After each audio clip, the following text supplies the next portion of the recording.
Ladies and gentlemen of the media, following yesterday's presidential and parliamentary elections, Ghanaians at home and abroad have been sitting on tenterhooks awaiting the outcome of the election.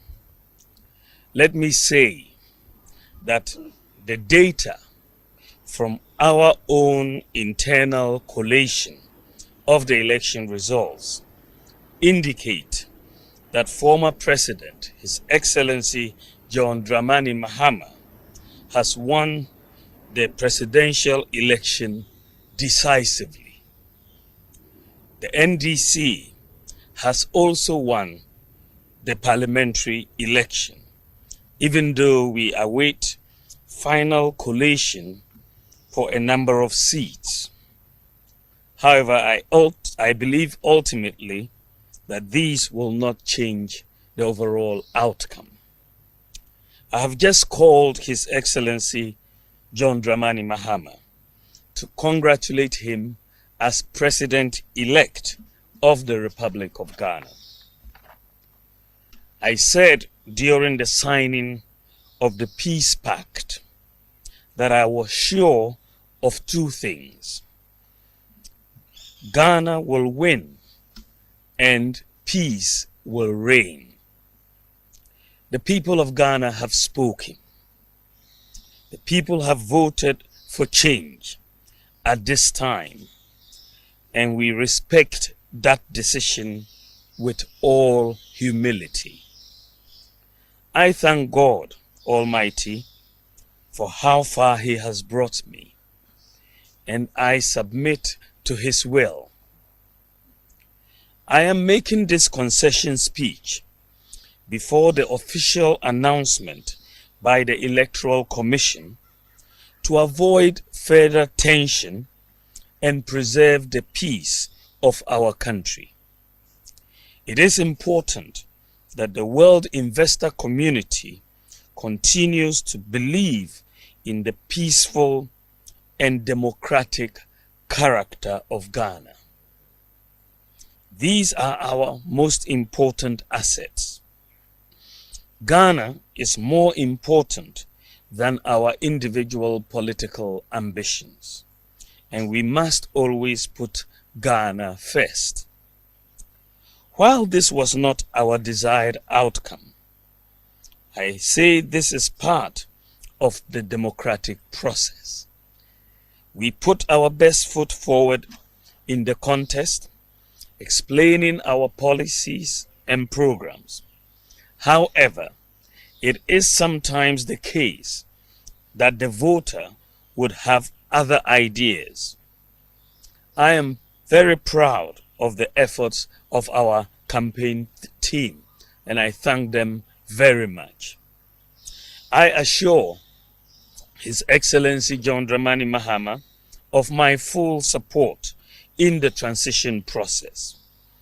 As committed Democrats, we pledge to ensure that we have a very smooth transition so that the business of government will continue seamlessly. The MPP would offer the needed support to the new government in a very responsible way. Ladies and gentlemen, we have conceded defeat like any consummate Democrat would do, but we have not abandoned the fight to transform Ghana and expand opportunities to all sections of our society. We will not be a disruptive opposition, even though we would subject government actions and policies to strict scrutiny in the interest of our beloved nation. Our MPs, I am convinced, will do a thorough job to advance our democracy and ensure that the citizenry gets the best out of the democratic dispensation. To the rank and file of the New Patriotic Party, I know the feeling hurts, given that this is not the result you worked for. I know you would feel there is darkness ahead. That is natural, especially when in all sincerity You gave the assignment your all. But I assure you that we will regroup and come back even stronger. We will take stock of events and pick lessons to guide us going forward. In the interim, I urge you all to look into the future with optimism and hope. We may have lost the battle, but not the war. Let me also use this occasion to congratulate all MPs-elect, with special emphasis on those from the MPP side. I would like to use this opportunity to thank His Excellency Nana Addo Dankwa Akufo-Addo, President of the Republic of Ghana and Commander-in-Chief of the Ghana Armed Forces, for his support and guidance over the years. I extend sincere thanks to the First Lady, Mrs. Rebecca Akufo-Addo, for her support and wise counsel throughout my tenure as Vice President and during the 2024 electioneering campaign. I would like to thank my wife, Haja Samira Bawumia, who has gone over and above the call of duty in her support for me.